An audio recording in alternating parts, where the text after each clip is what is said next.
The 3 weeks of Ohio State recruiting camps have come to an end. This. Oh, and that's I just realized. That's the exact number of things we talk about on 3 Thoughts Thursday. I didn't even put that together. Happy 3 Things Thursday from the beat. That is an ecstatic Jeremy Birmingham. And I am a humble Austin Ward here to talk about an ongoing, very busy June for the Ohio State Buckeyes. That was an accident. I'm sorry. Welcome to the beat. Turn that mood around, turn that frown upside down, and tell me what you think the most interesting thing you heard in June so far is. Oh, boy, I don't see. One of the reasons that I don't always love this episode this is better than when is that I never know what you're going to say, so then I have no frame of reference to actually ponder. This is a throwback 3 Things Thursday with no script. Question is going to be. To be honest, the most interesting thing I heard is, and I'm not going to say who said it or whatever, but the regular and repeated concern from Ohio State that on the recruiting side of things, that they simply don't know how these other schools are operating the way they're operating. And we talked about it on Snap Judgments on Tuesday afternoon, but schools like USC, Oregon, Texas, they just seem to be still working with collectives, which is apparently supposed to not be allowed. And they're just going to run through the stop sign. And I think Ohio State's like, how is this okay? And so I think that there has been, in the last 48 hours or so, since that episode of Snap Judgments was released on 97.1, the Fans YouTube channel, on Tuesday afternoon, is that people, Ohio State's going to fall behind again. Here we go. The Buckeyes are not being aggressive. The Buckeyes are more than willing to be aggressive, as they showed a year ago when they were the $20 million roster that everyone in the country was lamenting. But they are so calculated in what they do and so careful in how they move that at times it feels like they're behind. And they don't feel behind, but they feel annoyed at the way that other universities around the country are still skirting what everyone has been told is the new way, and the new way hasn't even begun. So, like, how are people able to circumvent these regulations and these plans when it hasn't even started yet? Like, how is the gray area so gray already? I remember having this conversation like 5 years ago on a signing day, and I know that you felt, well, Ohio State is falling behind, and they aren't as aggressive, and they're not. I was wrong. And I'm not saying that to say that you were wrong. I can understand the sense of that in the moment. But a long-term plan didn't just put a national championship trophy in the lobby of the Woody or a banner on the practice field. Yeah. It kept them out of trouble, financial trouble, NCAA trouble, which doesn't really exist anyway. Kept them out of the Ole Miss to Texas A&M, and I think Florida State quagmire that we saw those schools get into. Those are the programs exactly that I was going to talk about. Texas A&M decided to push all of that money to the table. It wasn't real money. Yeah. They were just poker chips like you bought at Target. They had no currency. They weren't from an actual casino. And then 1 year later, they had 47 players in the transfer portal because the checks were bouncing or the money that had been promised was not showing up at all. So, yes, in the moment, you feel frustration. You feel annoyance. You look and you see recruiting battles that Ohio State expects to be very competitive in and win, and they fall by the wayside. And then they may have to circle back, or they may not get a second chance at it. But it led them down a path where the right fits were there, the right finances materialized.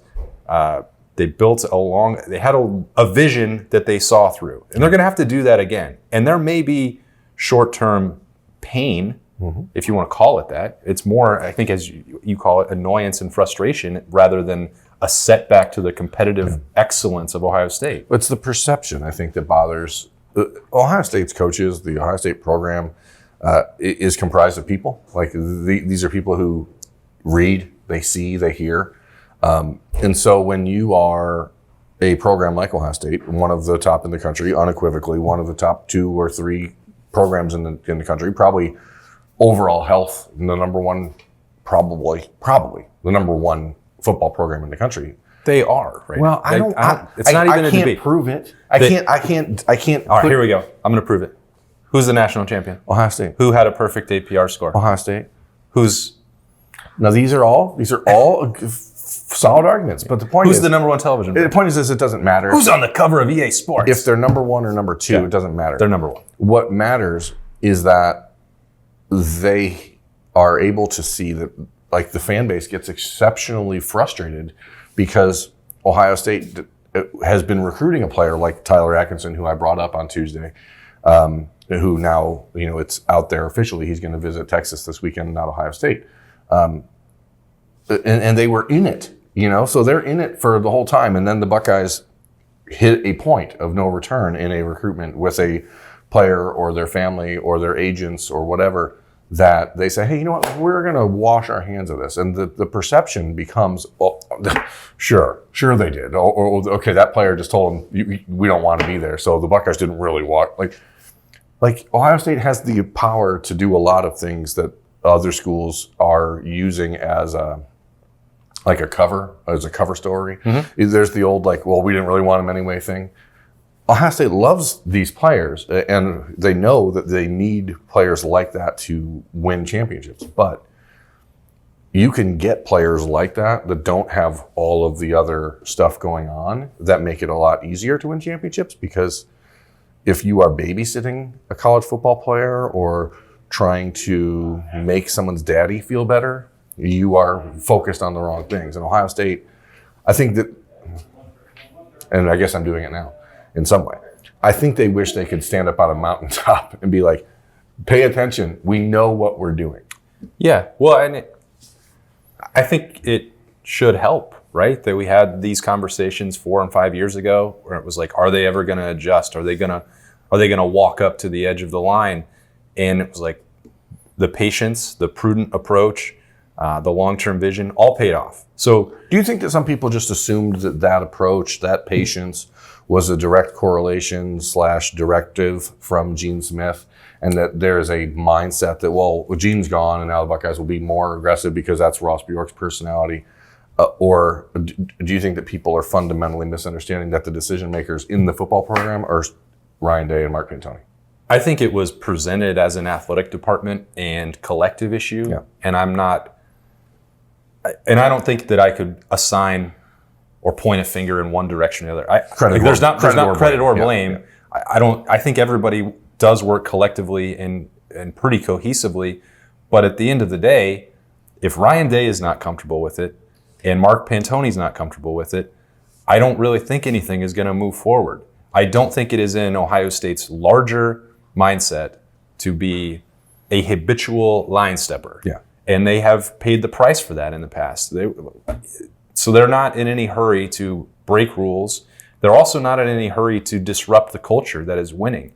If something changes and Ohio State is no longer able to execute this plan by playing within the boundaries that they've set for themselves, which I think it is fair to say, whether that is Gene Smith, whether that's Ross Bjork, whether that's Ryan Day, whether it's Mark Pantoni, it doesn't matter. They have decided what limits they are comfortable with and what they think makes sense for building a team. It's sort of like, I don't want to give them credit, but it is the way that the Pittsburgh Steelers have operated for so long. I don't know if it'll work. They have come to the point where they're like, we have to do something different. We're going to bring Aaron Rodgers in. Ohio State isn't at that point. Yeah, but Ohio State, they decided a year ago we have to bring in someone else. Like they have been calculated in a way to say when we have to do something, they're willing to do it, but not if it means passing the line. Yeah. It's like, okay, well, now let's make it. Ryan Day has been very, very resolute in his decision making over the years of saying, okay, this isn't working, we're changing it. Or this guy is no longer, if you walk around the Woody over the last 3 weeks, you're like, well, there's a lot less people here than there used to be in operations, and they're doing all of these things at once, and I think that it just gets lost in the sauce, that people only see Savion Hyder, running back from Virginia, who will take an official visit to Tennessee this weekend. There's a big buzz this week because he's apparently mad at the Michigan media because his dollar amount that he's expecting as a true freshman has been released to the public somewhere in the $800,000 range, which Michigan apparently and Tennessee are willing to pay. Ohio State is just not going to do, because that is the price of their entire running back room. Yeah. How does anybody expect Ohio State to earnestly look at James Peoples and CJ Donaldson and Bo Jackson and Isaiah West and Turbo Rogers and anybody in the future and say, well, this one guy is going to get paid, but all of you get paid. And he's never played it down in college football. Yeah. It's like that, the minute that philosophy changes for Ohio State, like the entire culture changes as you're alluding. And I don't bring that up to justify losing a recruitment or others that they may lose in the rest of the cycle, or to... They do have the number 3 ranked class in the country. It's pretty good. Yeah. Or just to use hindsight to justify, hey, they were right all along. Yeah. I mean, you can do both of those things, I think, but that's not what I'm trying to do. I think it is, if you look again at the NFL model, and Ohio State, I think, had been maybe ahead of the curve in adopting that, it's that paying up front and having insanely bloated rookie contracts did not work for the NFL. Yeah, they changed their entire structure. And they were able to do something to correct that. You would think, and this isn't you can spend the money however you want now with the House settlement, but you would think that everybody else would look at Ohio State. People keep talking about Penn State with the retention and the blueprint that they're duplicating from Michigan's national title with an asterisk, and then Ohio State's well-deserved and well-earned a national championship, and saying, keep your roster, pay for your players, and let them earn it as they go along. It is your second contract where you get paid. It is your third contract, potentially, for what we're talking about with college football, where you make your really life-changing money, perhaps. It is not for year one. And so, again, that may sound like an excuse or a justification, but if it is, so be it, because the results speak for themselves. I think that, and this is me on a soapbox, I guess, trying to explain to America out there, and hopefully this resonates with some who have the perspective that Ohio State is lazy or not willing to go to bat for itself or whatever. Explanations are not excuses. And sure, they can be at times, but they're not always. It's not guaranteed. Like, this is why they're doing what they're doing, and it's not a way to brush off accountability. It is a way to say, this is how we are going to do it. And until it stops working, I don't know that people should be that bent out of shape about it. I mean, again, I don't mean to bring up individual players, and I'm not going to name this one, but there's a tight end Ohio State has interest in the class of 2026 that is demanding and commanding and likely fetching $500,000 as a freshman from Alabama, and like, not going to name him, but maybe you can figure it out. Like, if one of these schools is willing to pay a freshman tight end, a guy who's not going to play for 2 or 3 years, that amount of money, that works to Ohio State's advantage, in my opinion. Long term, it does, absolutely, and even short term, I think it does, because you're, and we had a similar thought process recently when it came to the defensive tackles and not going after them in the transfer portal. When you go back into the Woody Hayes Athletic Center and you sit down in the team meeting room and you say, you guys, we believe what you're doing. We're not going to break the bank. We're not going to change our model because we don't think you're good enough. Let's say, we believe in you. We've recruited you. We're developing you.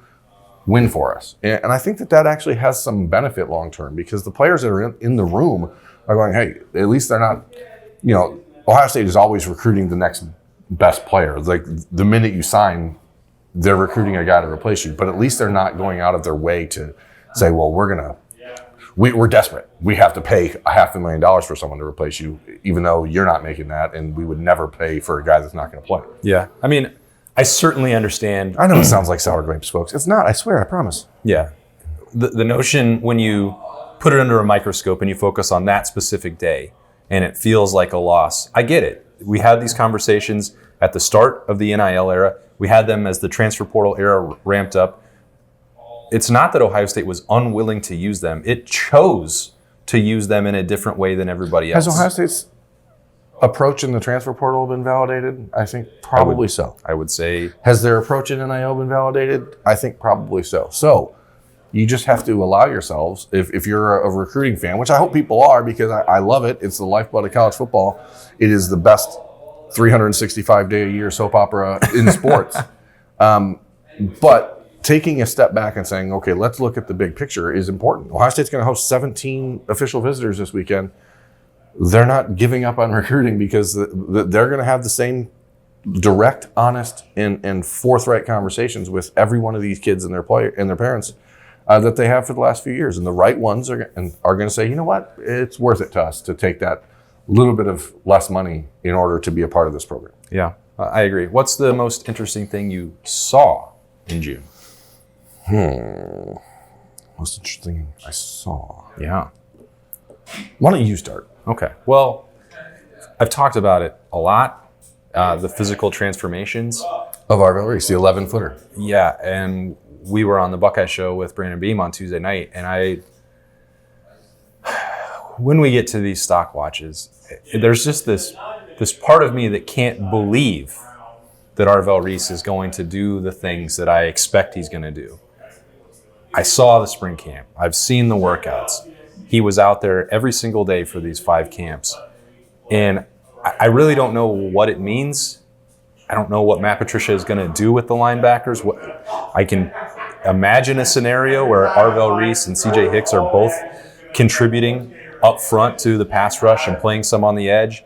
I've heard enough about it. I've seen enough hints at that throughout spring football. Again, just 5 open practices, but just with his physical gifts, it's hard to imagine that he wouldn't use him. But I don't know how he keeps growing.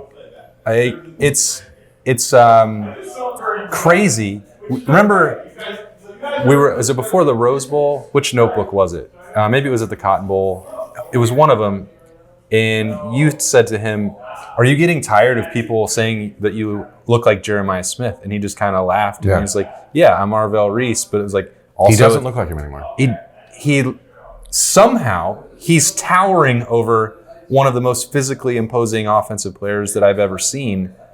And I just can't wrap my mind around what that looks like once you get to the season. And it's hard to wrap my mind around what I'm actually seeing right now in the physical development. And there may be people that are like, why don't you just cool it? Like, you guys are going over the top with the praise for some of these guys with the way they've transformed their body. I'm telling you, if you buy a ticket, which they're on sale right now for the first 3 practices of training camp, July 31st, August 1st, or August 2nd, please go out there. He's not going to be in full pads. And tell me what you think when you see Arvell Reese. It is a reminder that these are 18-year-olds when they arrive on campus, and nearly no one was a fully formed adult when they were 18. I think of one. I said nearly. Yeah. We get to see these guys grow up, and it is remarkable what someone who is constantly telling you how to eat, what to eat, when to work out, how to work out, where to work out. Experts in their field. Experts. If it's like Chris Hemsworth, for example, right? Okay. Thor. The God of Thunder. He became. It's like, okay, just work out all the time, eat correct all the time, and you can look like this. That was Odin that was telling him that? Yeah. Okay. And when you have people, it's the power of a program, I guess, right? So if you have the ability yourself to get into a college football program, you should do it if you want to look better. That's great advice. Yeah. So just a little nugget. Yeah. What was the most interesting thing I saw? So I may be a broken record. I've certainly name dropped Arvell a ton, but I want to make it clear why. It still doesn't mean that, as you've said and boldly predicted, that he's going to win the Butkus this year. Did I say that? I just said he's going to be the second Buckeye picked in the NFL draft next year. I think in the spring review, Did I say he's going to win the Butkus? I think he said that he was going to be, or at least the finalist. He's a Butkus finalist. That he would be ahead of Sonny Styles in that. Correct. I still believe that. So I'm just from a strictly deployment I'm talking about what I am seeing at this exact moment in June. It's ridiculous to look at and amazing. I'm gonna wait and have some patience for training camp, for the Texas game. Like, okay, what is a reasonable expectation now for on-field production? But in terms of workout production, I'm ready to call that. His workout production is producing effective workouts. Yeah. I might be a victim of recency bias. I may be a victim of the moment here. And again, I feel at times when we do 3 Thoughts Thursday, et cetera, maybe we're expounding on stuff that we've already just talked about in previous shows. What I saw this past Tuesday, make of it what you will, I'd never seen in the last 3 years. And we have discussed the affection that people around the building at Ohio State seem to show for Matt Patricia. Number of times. I saw an embrace on Tuesday between Matt Patricia and Larry Johnson on the practice field, working out college prospects, working out campers. And I thought to myself, that is something I never saw the last 3 years, where I would see the defensive coordinator who, in similar mode to Matt Patricia right now, he's just navigating all the fields and practice fields and going from the indoor to the outdoor and checking out different positions. I never saw the previous defensive coordinator and the legendary defensive line coach have that kind of chemistry. We talked about it a lot over the last couple of years. It doesn't need to be rehashed. But I do wonder if the previous existing relationship that Matt Patricia and his reputation and his approach and his mannerisms and his very far more personable personality than we ever imagined he would have, if it has disarmed in some way the oftentimes cantankerous Larry Johnson. I think, and how that translates to the defense. I think it's like anything. There's multiple layers to it. I think there's layers to this. I think the way that last season played out,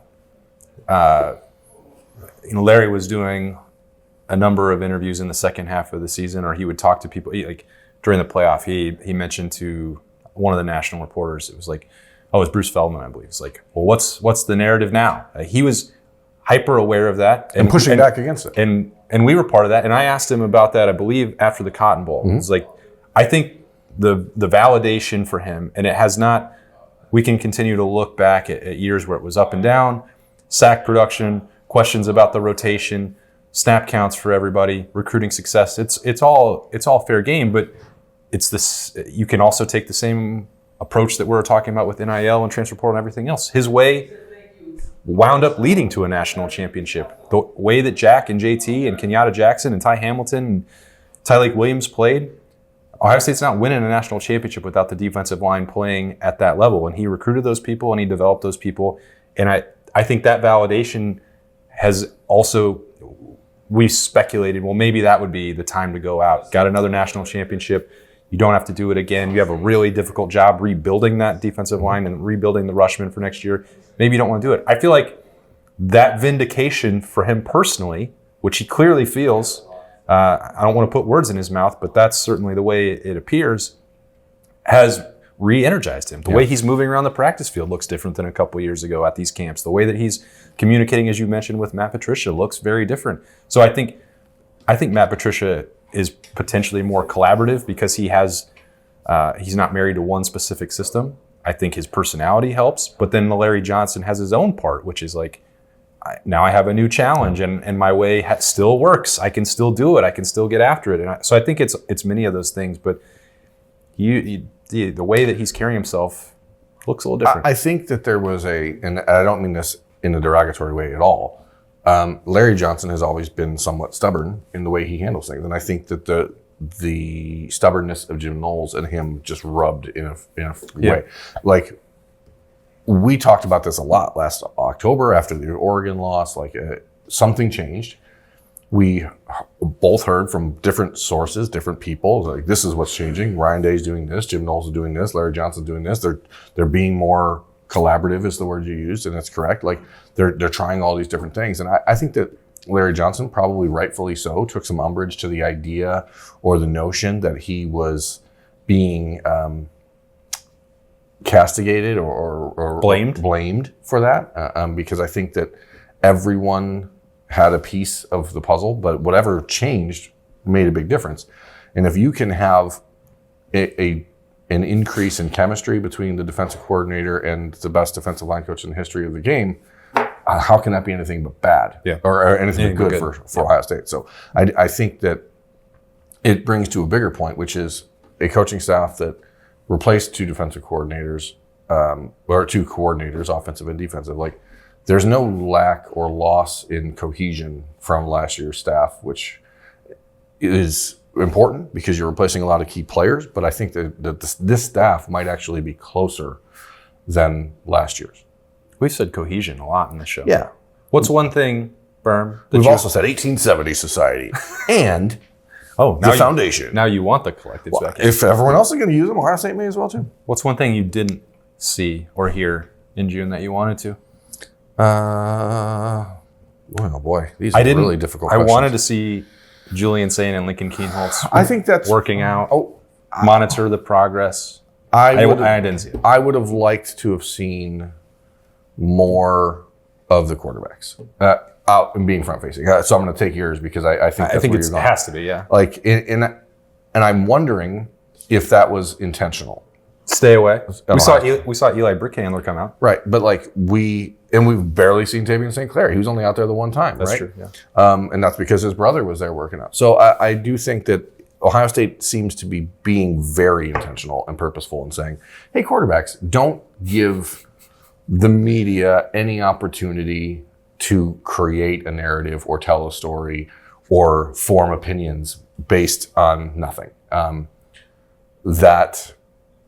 But from our perspective, I certainly would have liked to have seen them more. Just something that I would have wanted. I think it was last Thursday's camp. I happened to be there early enough to see the team finishing up their workouts, and they were doing some running drills. And in one group, Julian Sain was the first person in line, and I'm like, ooh, look at that. Oh, no. The last person in line was Lincoln Kienholz. And they kept saying, leader from behind, the leader from the back.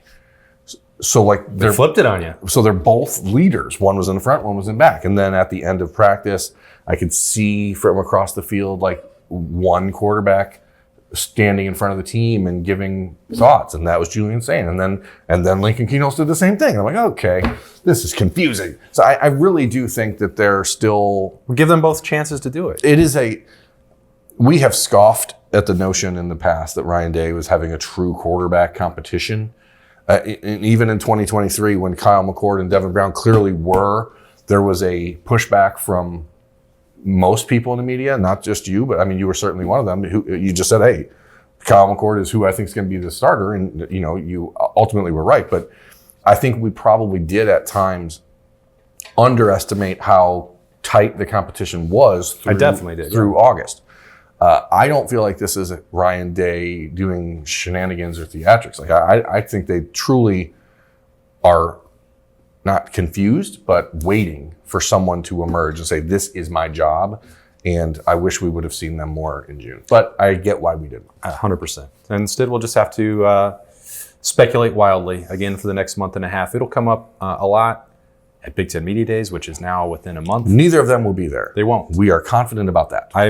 I will boldly predict Caleb Downs.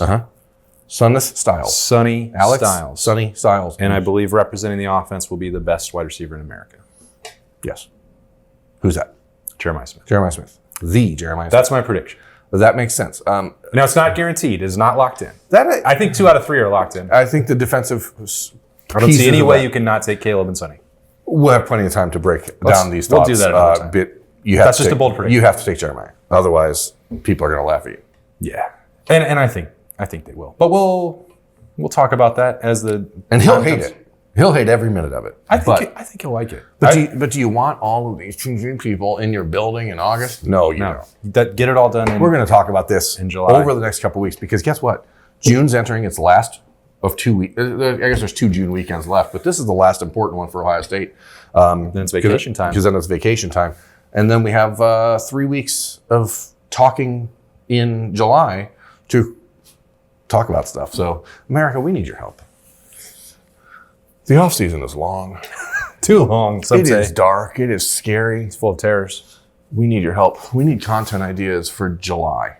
Send us some mailbag questions. If there's a series that you want us to do. What is that email address I created for our podcast? I don't know. I'm going to put it in the YouTube in one of the description. YouTube descriptions. I'm going to say, hey, if you have content ideas, email this. I email it to blah, blah, blah @gmail.com. Did you create one? Yeah. I sent you the thing and I said, here's the password. And you're like, okay, cool. And that was like 3 weeks ago. Oh, yeah, definitely. But we have definitely not used it. But now it's time. And I'm going to put it in the comments of this show. So, a series that you want to do, a mailbag or two, send it our way to whatever that email address is. That'll be in the comments. It's something like in the description. Tabs podcast at Gmail. No. Maybe that's why I didn't open it. Yeah, I mean, it's very generic and terrible, but we need your help because July is coming. And yes, there will be commitments. There will be recruiting stuff to talk about for the first week or so. There will be kids who stupidly commit on the 4th of July. And we're going to be like, why would you do that? You're wasting your moment. But regardless, there are things we need your help with, America. And first and foremost on that list is content. Second on that list is hitting the subscribe button to the 97.1 YouTube channel if you're watching it on there or on whatever podcast platform you're listening. And then make sure you hit the notifications button and that we're working on cleaning up some of the amount of content that's coming on this feed. And I think that does impact people's ability or desire to understand, to hit the notifications. But, we'll get there. But we appreciate... I'm rambling again. I always ramble, America. Appreciate you watching and listening or both. And we will be back again to talk to you on a Freaky Friday. I hope you're watching and listening. If you're watching and not listening, I have some questions. This has been 3 Things Thursday. We'll talk to you later.